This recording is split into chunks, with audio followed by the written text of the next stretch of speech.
Hello, everyone. I wanted to invite you to join the Creative Social Impact Collective. It is a community of creative-minded change makers like you that are working together to deepen their impact in the work they're doing. And as a thank you, you get a free download of the 5 steps to reimagining or imagining a new program, project, venture, or movement to bring the change that we want to see into the world today. Hope to see you there.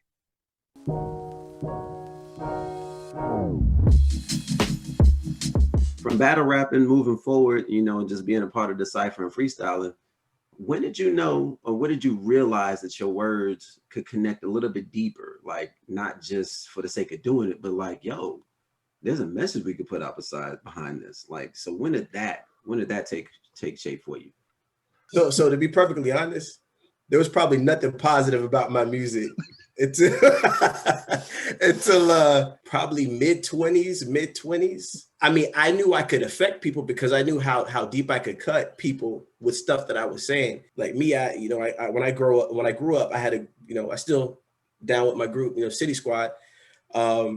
We were going through real things in the streets and we were talking about these things. Like we would fight people and then go right to the studio to rap about how we beat them up and stuff, you know what I'm saying? So I knew how those people felt when they heard it because I would hear the talk and when they saw us and how it made them feel. So I knew I could affect them, but it took me maturing to realize that I could take that same energy and affect people in a positive way. Very, very, very vicious back in the days with the things that I would say.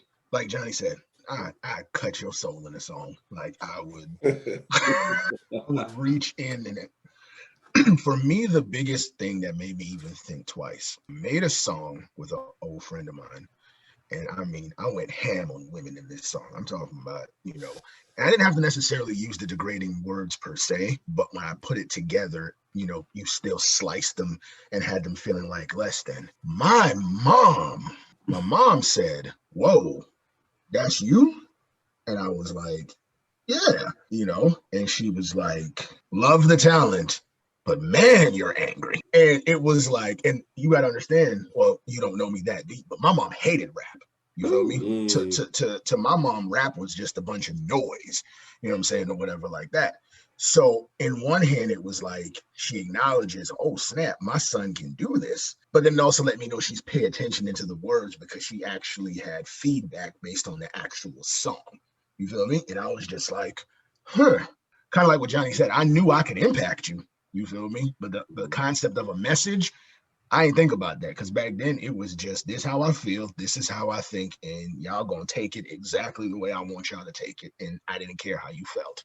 It wasn't until about right before I graduated, and I got asked to do a song, and they were kind of like, could you tone it down just a little bit on certain things?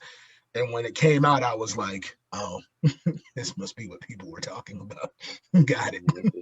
I mean, and you got to think about it. The fact that you actually had your mom, pivot and be like, yo, my kid is connected to this. I got to actually, because moms want to support, right? And then at the end of the day, you go back and look at Valletta Wallace or Afeni Shakur, like, they knew their kids was doing stuff and saying stuff, but the reality is they know their kid was trying to do something else and tell a story. And I love the part about how your mom was like, yo, I'm hearing you. And I think that's one of the things that sometimes we miss about, our youth nowadays when they say they want to be hip hop, they want to do this and that third, and they do exactly what y'all said. We go back and we look at it, and until somebody who makes a difference in your world, gives you that feedback that you respect, it's like, yo, there it is. So you go back, you think about songs like Self-Destruction and We All in the Same Game. Yo, tell me about your thoughts on those right there, because I want to definitely reach into that to get where y'all went. So talk to me about y'all thought about message music like that. I know that whole song from top to bottom.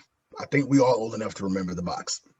Oh, and that for however long it was, that song was always playing on The Box, and I would make it home in time to just sit there and listen to that. It's to this day, anybody's verse comes on, I'm running through it. Songs like that, especially since Kool Moe Dee was on it, and he was one of my influences as well too. You know what I'm saying? So I was like, right, this was before How You Like Me Now, you know what I mean?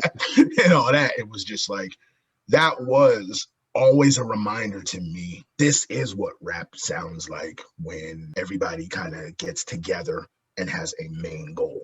My two favorite artists as far as rap goes are Tupac and Nas. I think as I started to mature, I started to gravitate more towards the Brenda's Got a Babies from the Hit 'Em Up. I was from all that young rage. I don't know why we so angry when we're young, but from identifying with that rage to identifying with the more positive things they spoke, that's kind of where I draw like my passion from right now. Other than the fact that I kind of take a lot from those guys, those legends. I got a daughter and another one on the way. So when I look at the world, I can't imagine my daughter listening to that. Some of the stuff that I was saying about women or whatever. So now I'm more conscious about how Black women are projected and whatnot in our music and stuff. And that's kind of my driving force. Like when I'm dead and gone, I want her to be able to click the play button and hear her daddy dropping jewels to her. So that's kind of what motivates me. That's my tagline right there. That's a good legacy building. And I think because you guys are in that space to pay homage, and you said it best, Johnny, like, yo, when I'm gone, that song's gonna live forever. Like, and you think about it when we was a kid, you turn on some 2 Live Crew and you like, yeah. You turn on some BBD and you're like, do me, but whoa, wait a minute, hold up, was I actually singing? Yeah.